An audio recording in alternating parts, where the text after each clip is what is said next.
So, in the last couple minutes of class, we're going to discuss what a thesis statement is.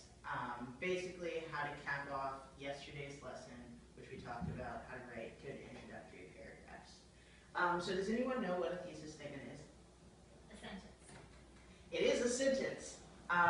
It's a sentence that usually comes at the end of your introductory paragraph, and it's a very important sentence because it answers the question in miniature. So if your teacher gives you a prompt, like, for example, on the sheet that I've given you, should high school be extended to 5 years? Your thesis statement should answer that question directly. More than that, it should express an opinion, whether or not you think schools should be extended to 5 years.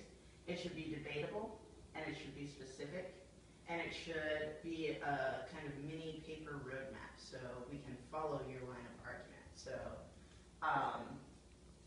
this is the criteria for making a good, quote-unquote, thesis statement. Okay, so I'm going to read this paragraph that another student has written, and we are going to decide on which of the two thesis statements here would be the better, and we're going to discuss why that is. So, educators debate extending high school to 5 years because of increasing demands on students from employers and colleges to participate in extracurricular activities and community service in addition to having high grades. Some educators support extending high school to 5 years because they think students need more time to achieve all that is expected of them. Other educators do not support extending high school to 5 years because they think students would lose interest in school and attendance would drop in the 5th year. So our options are, number one, both sides have strong points, but there should not be an extension to high school adding a 5th year. And number two, 5 years of high school is too long. Okay. Let's start by discussing number two. Does number two answer the question? Kind of, right. It's not very specific, right? It's a very general statement.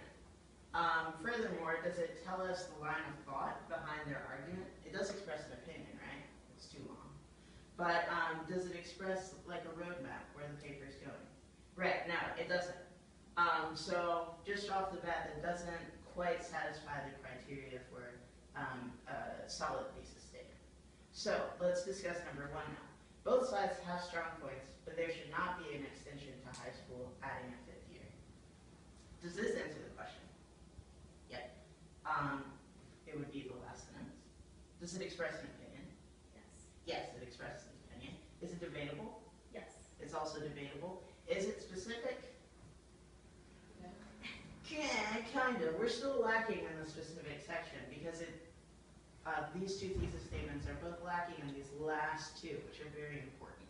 So when we would treat this as a draft and go back and try to make it more specific, more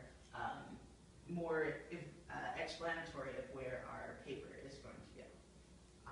So we would need to list, for example, why exactly high school shouldn't be extended. So when you're writing a thesis statement, you're going to make sure it answers the question. Make sure it falls usually somewhere near the end of the paper. It must express an opinion. It must be debatable and specific. And it must be a roadmap of your paper in miniature. Ready?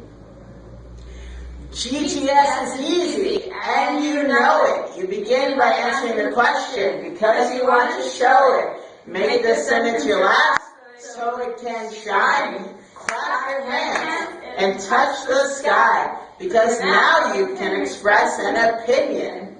Stomp your feet and shake your tush so you can make it debatable and specific and without mush. So stand up tall and shout out loud. You create a paper roadmap and ought to be proud.